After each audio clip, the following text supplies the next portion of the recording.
America ఇరాన్ల మధ్య straight of Hormuz మధ్య జరుగుతున్న ఘర్షణలో ఇప్పుడు చైనా ఎంటర్ అయింది. చైనా అమెరికాను హెచ్చరించింది. చైనా ఎందుకు అమెరికాను వార్న్ చేసింది? చైనా వార్నింగ్ ఈ పరిస్థితిని ఏ రకంగా మారుస్తుంది? దీని పర్యవసనాలు ఏంటియో చూద్దాం. ముందుగా అసలు అమెరికా ఏం చేసింది? నేను ఇంకో వీడియోలో చాలా వివరంగా చెప్పాను. అమెరికా నావల్ బ్లాకేడ్ విధించింది ఇరాన్ పైన, నౌకా దిగ్బంధనం. అంటే ఇరాన్ రేవుల నుంచి ఏ షిప్ బయటికి రాకూడదు, ఏ షిప్ లోపలికి పోకూడదు. సో ఇరాన్ రేవులు స్ట్రెయిట్ ఆఫ్ హర్మూజ్ ద్వారా బయటికి రాలేవు, లోపలికి పోలేవు. సో అందువల్ల ఒక రకంగా ఇరాన్ చుట్టూ నావల్ బ్లాకేడ్ చేయడం ద్వారా స్ట్రెయిట్ ఆఫ్ హర్మూజ్ను ఇప్పుడు అమెరికా స్తంభింపజేసింది. ఇప్పటిదాకా ఇరాన్ మేము బ్లాక్ చేస్తున్నామంటే ఇప్పుడు ఏకంగా అమెరికానే బ్లాక్ చేసింది. దానికి ఆటోమేటిక్గా మన దేశంతో పాటు చైనాకు కూడా పెద్ద ఎత్తున ఎఫెక్ట్ అవుతుంది. ఎందుకు ఎఫెక్ట్ అవుతుందంటే ఈ స్ట్రెయిట్ ఆఫ్ హర్మూజ్ ద్వారానే చైనా టోటల్ ఆయిల్ సప్లైస్లో 40%, total LNG liquefied natural gas సప్లైస్లో 30% స్ట్రెయిట్ ఆఫ్ హర్మూజ్ ద్వారానే వస్తాయి.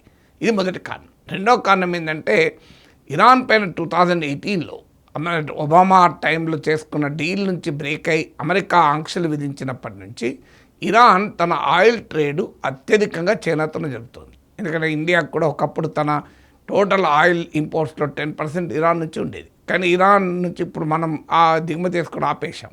సో చైనా ఒక్కటే అమెరికాను ఎదిరించి ధైర్యం చేసి ఇరాన్ నుంచి తన ఆయిల్ ట్రేడ్ కొనసాగించింది.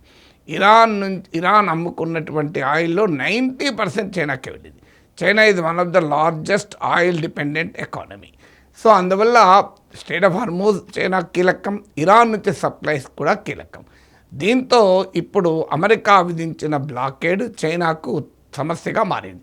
అమెరికన్ సెంట్రల్ కమాండ్ మీకు ఈ ప్రాంతంలో అమెరికన్ ఫోర్సెస్ను కోఆర్డినేట్ చేసే సెంట్రల్ కమాండ్ చెప్పింది, ఇరాన్ రేవుల్లోకి ఏ దేశ నౌకల్ని ఎలో చేయం. ఇరాన్ రేవుల నుంచి పోర్ట్స్ నుంచి ఏ దేశ నౌకల్ని ఎలో చేయం. So this blockade will be implemented with all impartiality. అంటే ఆ దేశం ఈ దేశం అని తేడా చూడము అని. కానీ ఇరాన్ అలా చేయలేదు. ఇరాన్ ఏం చేసిందంటే స్ట్రెయిట్ ఆఫ్ హర్మూజ్ను స్తంభింపజేస్తూ శత్రు దేశాల షిప్స్ను మాత్రమే అడ్డుకుంటాం. అది అమెరికా కానీ, ఇజ్రాయెల్ కానీ, గల్ఫ్ దేశాలు కానీ, వెస్ట్రన్ కంట్రీస్ కానీ, అంటే అమెరికన్ వార్కు సమర్థించేటువంటి, అమెరికన్ వార్కు ఫెసిలిటేట్ చేసేటువంటి దేశాల షిప్స్నే టార్గెట్ చేస్తామన్నారు. ఇండియా, చైనా, పాకిస్తాన్ ఇలా మనలాంటి దేశాల షిప్స్ను అడ్డుకోలేదు. ఇరాన్ మనకెలో కూడా చేసింది, ఆయిల్, ఎల్పిజి. ఇప్పుడు అమెరికా మేము అన్ని దేశాల షిప్లు అడ్డుకుంటామంటుంది. అంటే ఇరాన్ పనిష్ చేయాల్సింది పోయి ప్రపంచంలో ఇండియా, చైనా అన్ని దేశాలను పనిష్ చేస్తామంటూ అమెరికా మొదలుపెట్టింది. దీనికి చైనా చాలా స్ట్రాంగ్గా రియాక్ట్ అయింది. చైనా వార్నింగ్ ఏంటంటే స్ట్రెయిట్ ఆఫ్ హర్మూజ్ ఇరాన్ కంట్రోల్లో ఉంది.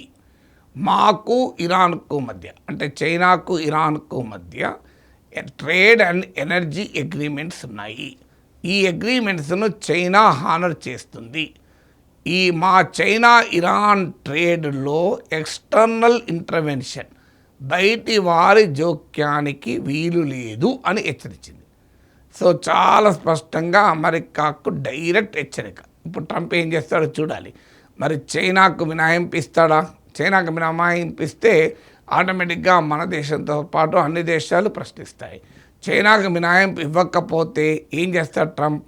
చైనా ఏం చేస్తుంది? చైనా వార్షిప్లను ఎంబడి పెట్టి తన ఆయిల్ షిప్స్ను పంపించింది అనుకోండి, మరి అమెరికా అధ్యక్షుడు చైనా వార్షిప్లను కూడా అటాక్ చేయమని చెప్పగలడా? ఎందుకంటే ఇప్పటివరకు నావల్ బ్లాకేడ్లో చెప్పింది ఏంటి? ఇరాన్ కోస్ట్ లైన్ నుంచి, ఇరాన్ పోర్ట్స్ నుంచి ఏ షిప్ మా బయటకు వచ్చినా మేము దాని సంగతి తెలుస్తామంటున్నాడు. మరి చైనా షిప్లను సంగతి తేల్చగలడా? చైనా ఆయిల్ కార్గో షిప్ల వెంబడి చైనా వార్షిప్స్ వచ్చినా రాకపోయినా కూడా చైనా ఫ్లాగ్ ఉన్నటువంటి ఆయిల్ షిప్స్ను అమెరికా ముట్టుకోగలుగుతుందా? ఇది సాధ్యమా? అదే జరిగితే మిడిల్ ఈస్ట్ వార్లో అమెరికా చైనాల మధ్య కాన్ఫ్రంటేషన్ అవుతుంది. దానికి అమెరికా సిద్ధంగా లేదన్నది వాస్తవం. ఎందుకంటే రష్యా ఉక్రెయిన్ వార్లోనే రష్యాతో డైరెక్ట్ కాన్ఫ్రంటేషన్ అమెరికా ఒప్పుకోలేదు. జెలెన్స్కీ చాలాసార్లు అడిగారు, నాకు టామాక్ మిసైల్స్ ఇవ్వండి, డీప్ ఇన్సైడ్ రష్యా అటాక్ చేస్తానంటే ఇవ్వలేదు. నాకు నాటో మెంబర్షిప్ ఇవ్వండి అంటే ఇవ్వలేదు. మీరు అమెరికా బలగాలు పెట్టండి అంటే పెట్టమన్నారు. ఆఖరికి యుక్రేనియన్ స్కైస్ నో ఫ్లై జోన్గా ప్రకటించండి, రష్యా అటాక్ చేసిందో అది కూడా చేయము అన్నారు. ఎందుకు చేయమంటే అమెరికన్ గ్రౌండ్ ఫోర్సెస్ కనుక ఎంటర్ అయితే మేము రష్యాతో డైరెక్ట్ వార్లోకి వస్తాం, లేదు మీరు యుక్రెయిన్ స్కైస్ను నో ఫ్లై జోన్గా పెడితే మేము రష్యాతో డైరెక్ట్ వార్కి వస్తాం, దీనికి మేము రెడీగా లేము అన్నారు. ఇది ట్రంపే కాదు, బైడెన్ టైంలో కూడా అదే విధానాన్ని అనుసరించారు. మరి రష్యాతోని యుక్రెయిన్ విషయంలో పెట్టుకొని అమెరికా చైనాతో పెట్టుకుంటుందా? రష్యా కన్నా చైనా ఇంకా గ్రేటర్ మిలిటరీ పవర్ కదా. మరి చైనా నిజంగానే ఒత్తిడి తెస్తుందా, ఓన్లీ వార్నింగ్ చూరుకుంటుందా, లేదా చైనా తెగించి తన షిప్స్ను పంపిస్తుందా? So these are questions we have to wait and see. ఈలోగా Russian foreign minister Sergey Lavrov చైనాలో పర్యటిస్తున్నాడు April 14th and 15th. Russian president Putin మీకు ఈ ఇరానియన్ ప్రెసిడెంట్ పెజెస్కియాన్తో చర్చలు జరిపారు.